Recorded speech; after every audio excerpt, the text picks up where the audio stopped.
thank you so much for joining us this morning. Really good to see everyone. I think I've said g'day to everyone and hello to the people we haven't seen for a couple of times, for a while now. Most importantly, the Business Chamber survives on our supporters, particularly all our supporters and members. But we want to just give some recognition to our Platinum supporters, and I think we've got them up there. So we've got Mark Moran, the Shire. We've got Nova Employment, Inspire Co-work. That's it, thank you. And Paul's Productions. So they're our Platinum supporters. So thank you so much for your ongoing contribution as well. Then we have our Gold and Silver supporters. That's the likes of the IMB Bank, Shire IT, Miranda Hotel, EspressoNet. I've heard of them. They're an exceptional telco company.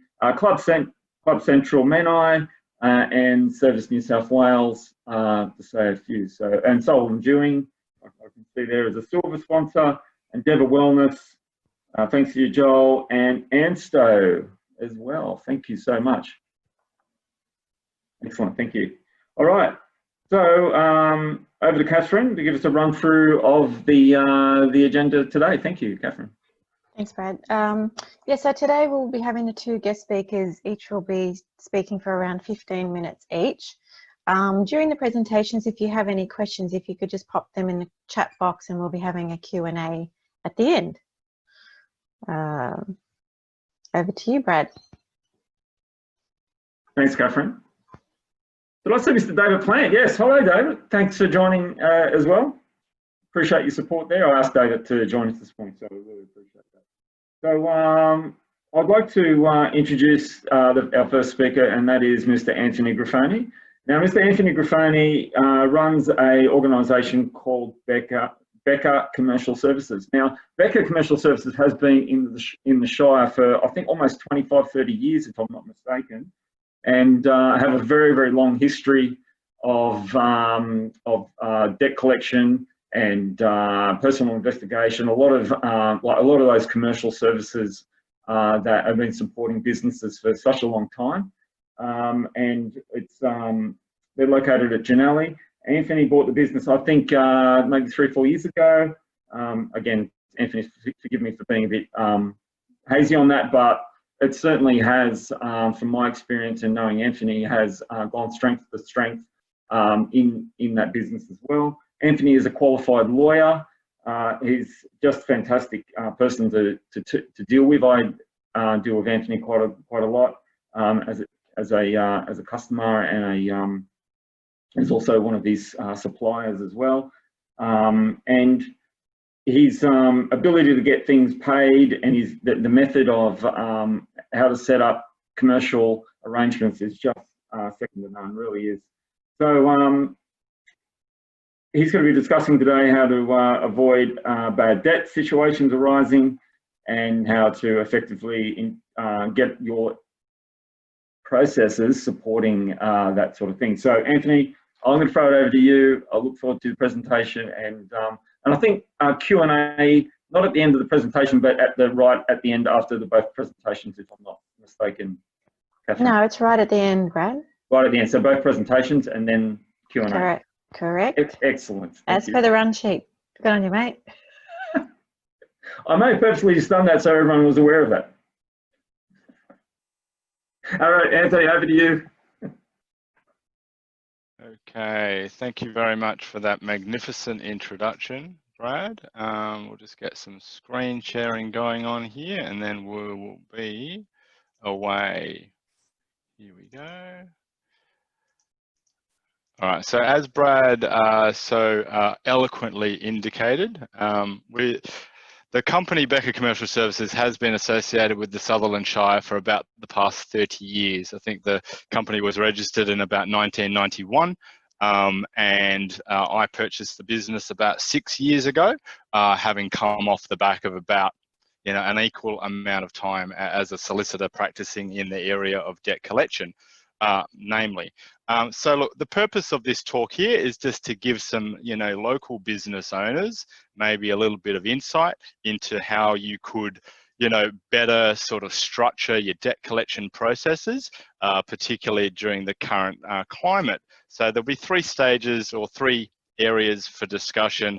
I'm going to talk about how to avoid issues occurring in the first place. Secondly, I'm going to talk about any internal processes that you might be able to better establish. Thirdly, if as a result of your own internal processes and your own automated processes, you don't manage to have a customer pay an outstanding invoice, then you do need to look further abroad to either a solicitor, a collection agency, or in my scenario, all of the above. Okay, so how to avoid issues happening in the first place? Well, as we know, COVID-19 has shut down much of the Australian economy. Entire industries have been decimated. Now, the short and long-term effects of the local, state, and national economy remain unknown. In this climate of unprecedented uncertainty, many businesses and households are struggling. What we see in these times is a domino effect. A customer can't pay a business, then that business cannot pay their supplier, then that supplier cannot pay their creditors. The ripple effect is what destroys the day-to-day economy during recessions such as this. I think on that topic, I heard this morning the latest unemployment figures are going to be revealed this morning, and I think there was going to be a jump of around 7% or so since the last figures were revealed. So, how do you stop yourself from being one of those dominoes falling down and stay standing strong throughout the crisis? Well, the best way that you can protect yourself is to have a clear written contract with your customer in the very first place. That way you will stop your customers becoming your debtors, i.e. those people that owe you an outstanding debt. You've got to have clear payment terms and expectations clearly established, and don't extend yourself beyond these. If you do give leeway, and we're not saying that you shouldn't, it's easy for me to say don't change your payment terms if they are 7 days, aggressively pursue on day 8. Obviously, that's not reasonable in the current climate. So if you do give leeway, make sure that you are protected in case things do go wrong. So you've got to have that watertight contract with clear terms and conditions. Make sure you get all the relevant details about the customer, the full name, the address, the birth date. All of this sort of information comes in handy later on. Payment terms. Make sure you've got a clear payment term for every order or invoice on credit, whether it's 7 days, 15 days, 30 days. It's really up to you. A personal guarantee and indemnity. So if you're dealing with a company, it's a larger value than you might ordinarily deal with in your particular business, consider requiring a personal guarantee before dealing with a company. And that's really going to allow you to personally pursue a company director for a debt in the event that everything goes belly up with their particular organization due to this COVID-19 or beyond, that you're going to have a personal liability to pursue in relation to that outstanding debt. If your customers are companies, in my opinion, this one is a must. Sometimes it can be the barrier or a bit of an obstacle to trading. You often get pushback. I know if anyone listening has ever been requested by any organization who is not a financial lending institution, you definitely think twice and you do everything that you can to avoid having to sign a personal guarantee. But sometimes that can be the greatest, missing a business opportunity can sometimes be your greatest achievement. It doesn't seem like that at the time.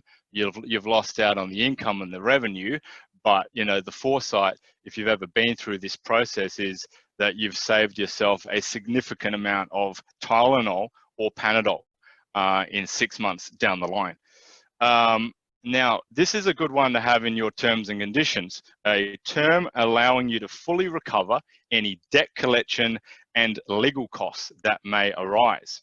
Now, if you have such a term in your contract, then if you need to send it to a third party, lawyer, collection agency, then this term will enable basically the demand to be put on your customer that they owe you for your invoice, obviously 100%, Collection agency might charge you 20%, for example, to collect a small value debt up to say $10,000. So that extra 20% can then be thrown on top of the bill that your customer has to pay to you.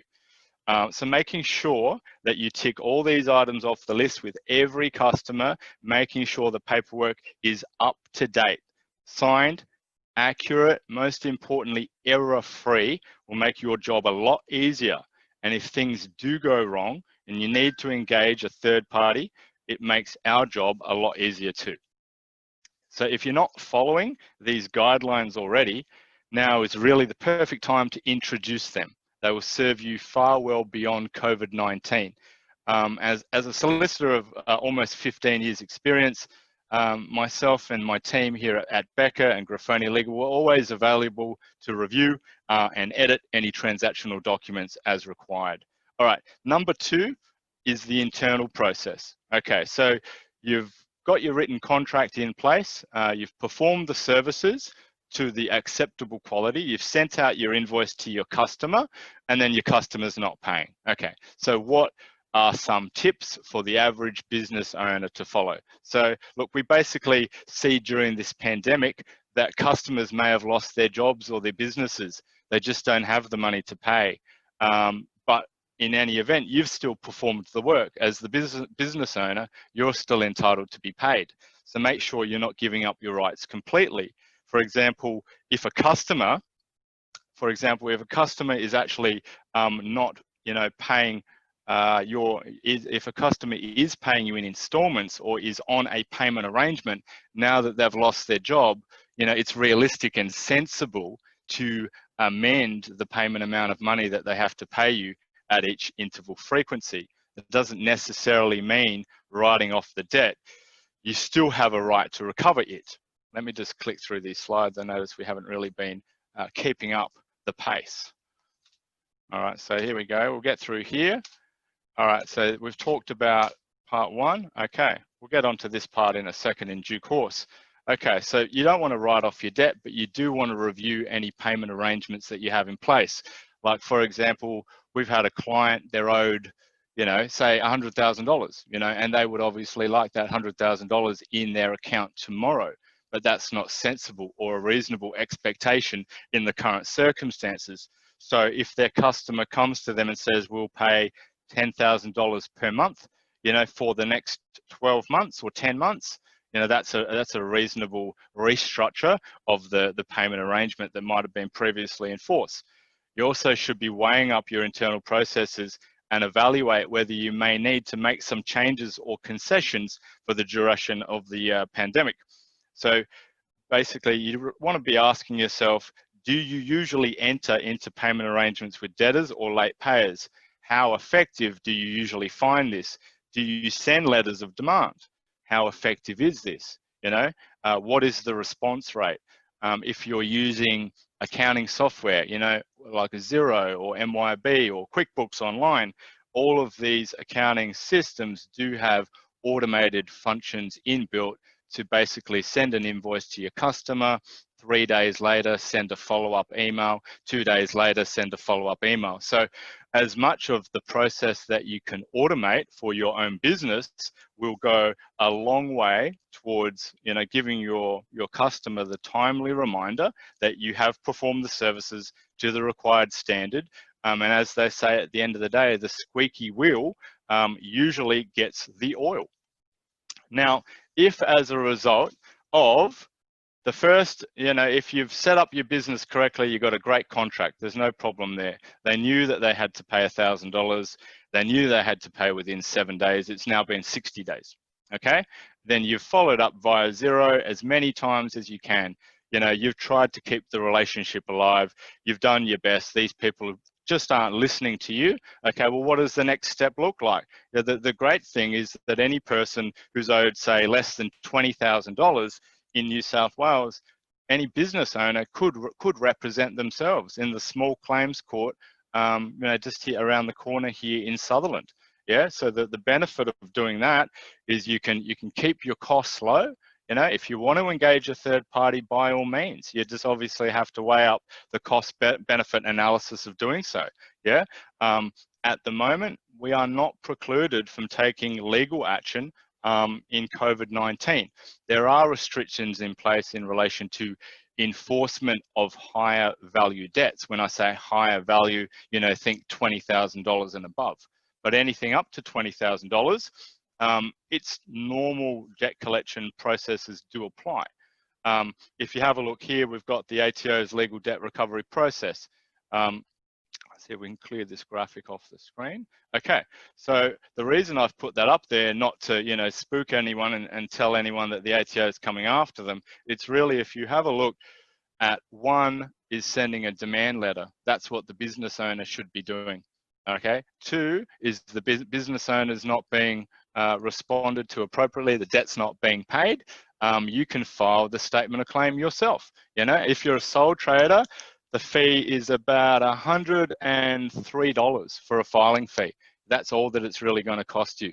If you're a company, it's about $206, right? So it's a really affordable process for any business owner to be able to contractually enforce their rights with their customer, where there is no dispute regarding the quality of the services that have been delivered, or the quality, you know, or the value of the cost, the quantum of the claim.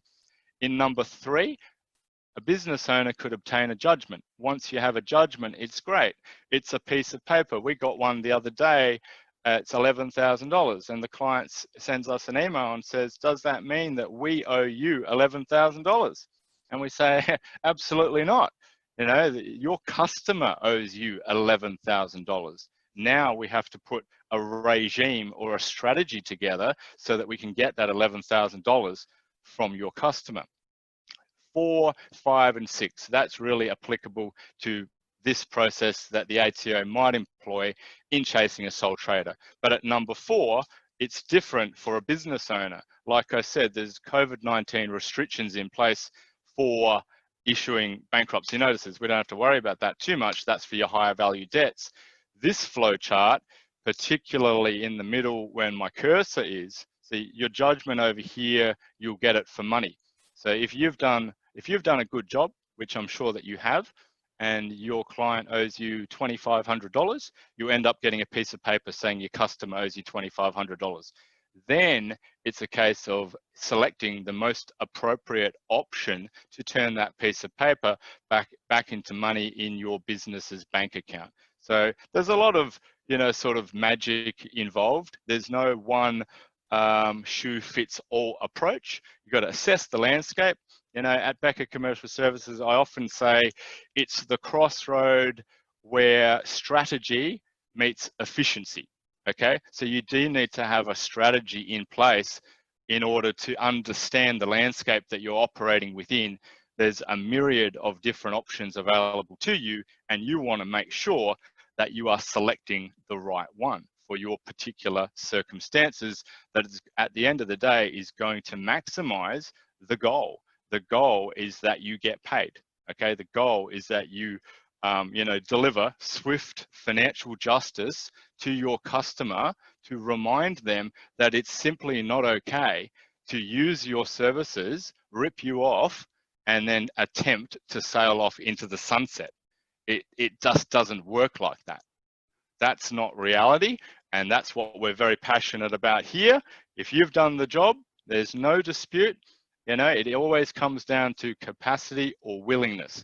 And look, capacity is something that you can work with on a flexible payment arrangement, maybe during COVID-19, but the willingness is not negotiable.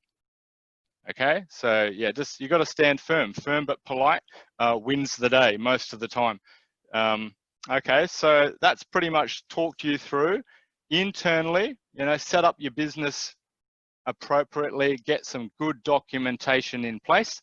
Secondly, if it's getting a little bit long in the tooth, what are you doing to collect your bad debt? Because that's what the debt is. It's great that you've done the work, but if it never gets paid, it's as if you never perform the services. So the business has to do something about that internally. And then thirdly, look at options further afield. either a collection agency, a solicitor, or, like I said, the small claims division of the local court in New South Wales is established for any business owner to economically chase their own debt, sue their own customer for a minimal fee. And you can get a very effective result by going through that process. I suppose it's like anything. If you've never gone through the process before, it's a bit daunting and it's a bit scary and you don't really sort of maybe understand it. But once you go through it once or twice, and unfortunately this applies to debtors as well, your customers, if they have ripped off one supplier or one creditor, they might have done it 4 or 5 times, they've had great success, they're going to continue to spread like wildfire through the local business community. So it's very important that these particular customers be stopped dead in their tracks.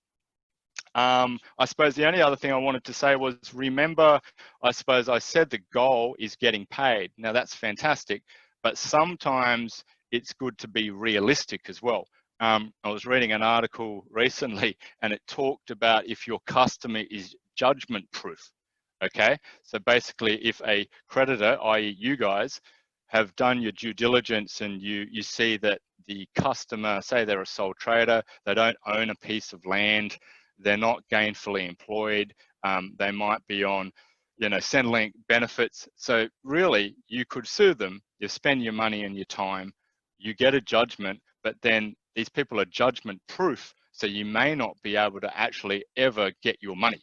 Yeah, so in that sort of a circumstance, then the commercial decision for you as the business owner to weigh up is, okay, I understand that landscape. Now, does my goal shift from getting my money back to simply getting a written credit record that this person is a bad payer?